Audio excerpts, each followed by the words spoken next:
Hi everybody, we are growing the future. We're doing science presentations all throughout the day, right here, presented by Murata Electronics. We'd love to have you come and join us. You can learn about how plants grow, the technology we use to assist with growing plants here at Epcot's Flower and Garden Festival. Our next science presentation / experiment begins in just 4 minutes. 4 minutes until today's science presentation. Come for the shade. I know. Come for the shade, stay for the science.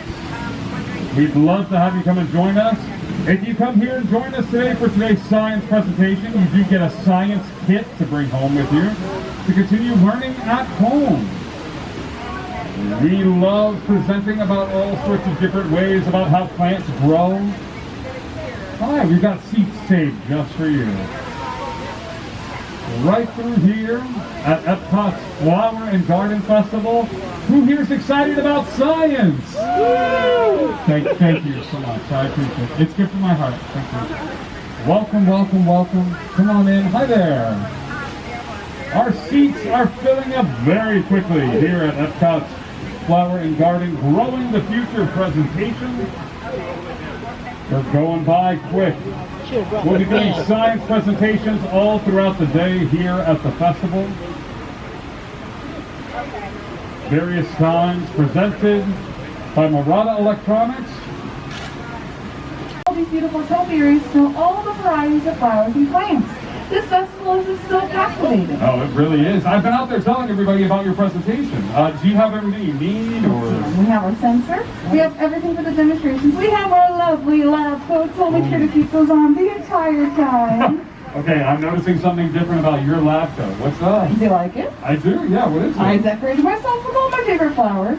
Just to be a little bit more festive for the Taste of Epcot International Flower and Garden Festival. Oh, then I'm going to guess today's presentation is about flowers and plants. Yes, but mostly their soil. Welcome to Growing the Future, presented by Murata Electronics in partnership with Science and Scientists. We are Science from Scientists, a national nonprofit organization dedicated to bringing real and exciting science to folks just like you. Our fellow scientists are working virtually and in classrooms across the U.S. Places like California, Massachusetts, and Minnesota. Today, we're going to be learning more about plants, how they grow, and the technology that farmers and agriculturalists use to grow plants smarter and more efficiently. My name is Melissa, and I'm a Science and Scientist trained botanist and biologist. This is my news assistant. Hi everybody, I'm Billy. I'm a Science from Scientists trained professional studying STEM. That's science, technology, engineering, and mathematics. I'm especially passionate about chemistry and new technologies like that sensor. For decades, electronics companies like Murata have been finding new ways for science and technology to work together. Their engineers have developed sensor technology that allows farmers, agriculturalists, and scientists to better monitor soil conditions. Every plant needs something different from its soil, so today we're going to be using Murata's soil water environment sensor to make sure my favorite plant, Catherine, here has everything it needs to grow healthy and strong. Oh, that's what the sensor's for. Okay. I was kind of hoping for something a little more futuristic and flashy for all of you here today, but I suppose agriculture could be cool. But agriculture is cool, and I mean, this sensor alone can tell us 3 different measurements about Catherine's soil. Its temperature. Wait. You can take a plant's temperature. I just thought that was a cute little cartoon over here. Well, the soil temperature is more about how fast the atoms move. The soil layers closest to the sun will have atoms that move faster than those at lower, cooler levels. This sensor will measure that along with soil moisture and electrical conductivity. Okay, wait. Soil moisture makes sense to me because you need to water plants, right? But electricity in the soil. Oh, wait, is that from like thunder and lightning? Just Not exactly. Electrical conductivity is a measurement of the soil's nutrient levels and is affected by things like soil particle size, texture, as well as chemical composition. Measuring electrical conductivity ensures that the soil has all the nutrients for the plants growing in it. Oh, yeah, that does seem really important. It sure is. So now we're going to insert the sensor here into Catherine's soil. Now I will say it'll take about 10 minutes for us to get a readout. So we're just going to put a brief 10-minute pause on the presentation, and we'll pick back up after. Sound good? Yes. He's saying no, and he's shaking his head. No. Do you think we could teach them something while they wait? Yeah, I think that's a great idea. I knew you were self-started. How about we show everyone what soil looks like up close, shall we? So we may already know that plants' roots live in the soil. Roots are kind of like little straws that drink up all the water a plant needs. Give me a thumbs up if we've all watered a plant before. You've watered a plant. That's good. Yeah. Billy, not even one little plant ever? No, I've never had a plant before. Well, now you're Catherine. So when you water a plant, the plant's roots absorb all that water. But before the water can reach the roots, it goes on a journey through the soil. Now that journey can look different depending on the soil's texture. It can move really fast like this. Or if the soil is more dense, it can move in slow motion. Okay, I think I'm starting to understand this. So, soil particles come in different shapes and sizes.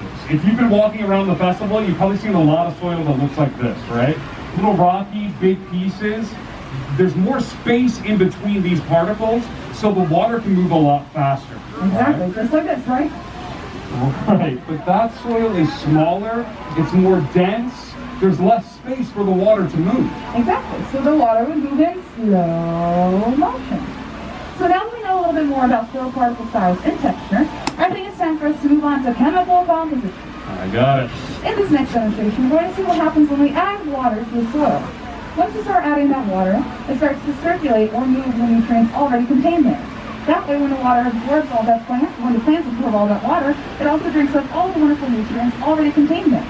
Basically, the water provides this extra shot of nutrients to give the plant a little boost of energy. Exactly, just like my favorite barista adds an extra shot of espresso to my morning coffee. Now let's see what happens when we add our water to our 3 different soils. All right. Ooh, do we see any changes? First thing I'm noticing is the water's changing colors, yeah? What color do you see in this one?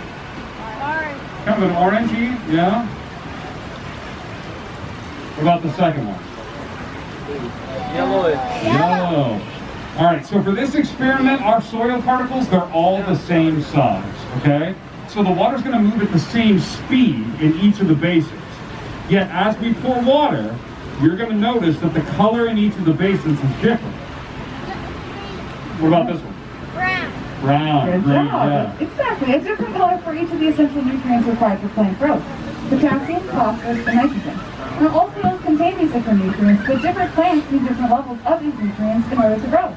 But if plants need different nutrients, how do you know what's the right soil for our plant? That's a great question, luckily for all of us botanists like myself, specialize in plant-soil relationships, and we gather a lot of data about what plants need what levels of nutrients. How about we go through them one at a time, shall we? Starting with potassium.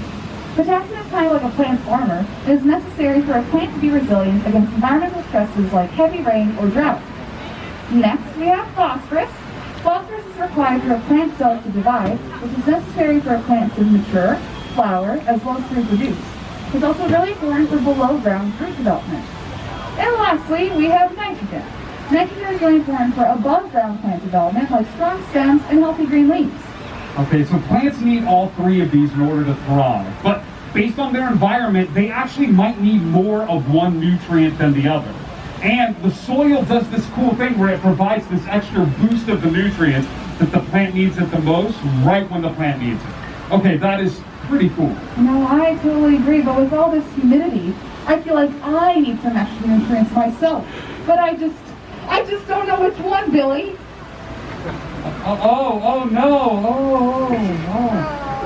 There we go. Yes, normally, we would use Murata soil water environment sensor to see what nutrients your soil is lacking and then add them, right? Right. But I'm guessing that this sensor doesn't work on people. No. All right, then we need to use the scientific method. Let's all just start by observing. We just learned that potassium helps make a plant more stress resilient. So if we were to observe you in a thunderstorm, how would you react? Whoa, okay, easy, Tiger, easy. You conquered the thunderstorm, all right? Next, we learned that phosphorus helps a plant flower and mature. So are you a baby plant or are you already a flowering one? You've got flowers. I should have guessed that. That's on me. And next, we learned that nitrogen helps strengthen a plant's stems and leaves. So if your hands are leaves, are they feeling healthy or are they feeling weak? Oh, weak leaves. We have our hypothesis. You need nitrogen. Well, based on the fact that you stood up to the thunderstorm, the fact that you're a flowering plant but you have weak leaves, I predict that if you drink from your nitrogen cup, you're going to get the boost of energy you need to finish the presentation. Let's see. Wow, Billy, excellent work. That really hit the spot. I felt that straight through my mask. Now, using Murata's soil water environment sensor, we can do the exact same thing for Catherine here. Now, Catherine may not look nutrient deficient like I just did, but by using the sensor, we can see what Catherine needs before it even needs it. Now, before we wrap up for today, would you like to just give us a little recap about what the sensor can tell us about Catherine's soil? I can try. There's a lot more to soil than I realized. So, using Murata's soil water environment sensor, we can test the soil's moisture level to see if Catherine needs more water. Don't forget soil temperature. Right. That tells you how fast the atoms are moving and whether Catherine here might need more sunlight. And then there's measurement of electrical conductivity, which can tell us a lot of things, but one of those things is what nutrients are in the soil and whether Catherine is nutrient deficient. Something kind of cool that I've learned walking around the festival is some plants don't even need soil to grow. A good example of this is the hydroponic gardens that they have over at Living with the Land. As long as plants get the nutrients that they need, they're going to grow up healthy and strong. Well, Billy, you have learned so much. And you know, I have been looking for a new expert to take care of Catherine in the greenhouse, and I was hoping it would be you. I would love to. Maybe I can even use the sensor to make sure Catherine's getting everything she needs. To make your life even easier, you connect several sensors to the same network to make a much larger area monitorable. Oh, that's perfect. Yeah, thank you so much for teaching us about all this. Thank you for being willing to learn. And you know, I knew botany was going to grow on you, my friend, which is why I planted a little something in the park to make you official. You planted something in the... Oh, everybody check it out. It's a flower patch for my lab coat.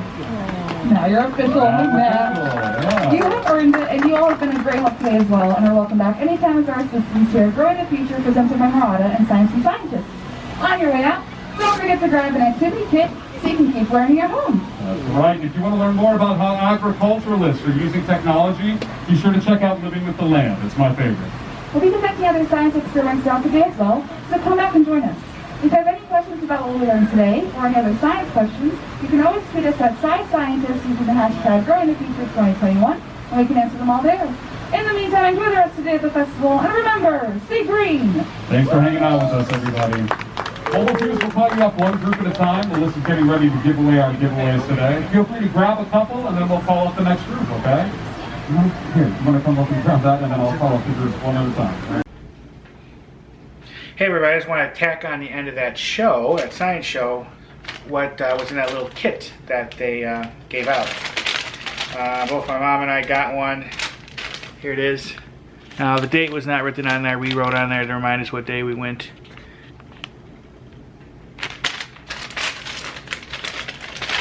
I have basically, I kind of know what's already in here because my mom opened hers. So, and I happen to see it. First off, there are some seeds. Cool. And here's like a plant. I think this is a plant specimen. This is different from the one that she got, which is interesting. That's a little info sheet. Experiment. This one's botanical drawing. That's experiment 1. Then experiment 2, germination. Like how does an entire plant grow from a seed? In this experiment you'll learn about what seeds needs in order to start growing. You observe what happens early on in the plant cycle. And it tells you some of the different things you need to do this experiment. And step by step. And that first one, botanical drawing. Draw your plant in the box to the right, include as much detail as possible. Label all the parts and some information on how to do that. Basically a little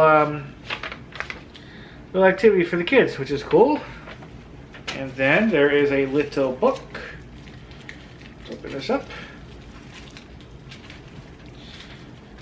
You know, I've seen some adults, and we weren't the only adults who got one of these, but I think these are generally made for children.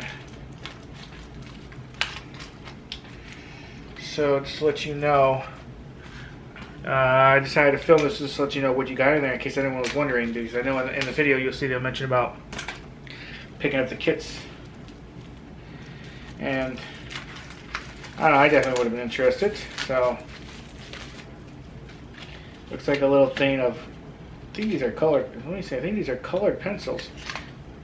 Yep, colored pencils. 6 different colors. And a little book. Basically a little journal book.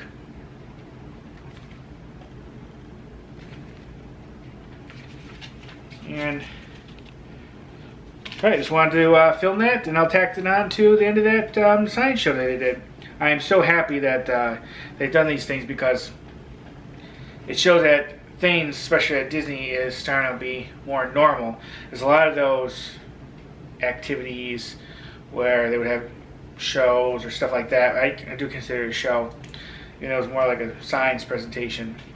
A lot of that was canceled and stopped. Any of the entertainment, musical entertainment, for example, things like that, they hardly had any of that this past year because of COVID. So just to see these things, it means life's getting back to normal. But okay, I just wanted to film this quickly and show it. All right, thanks for watching. Bye.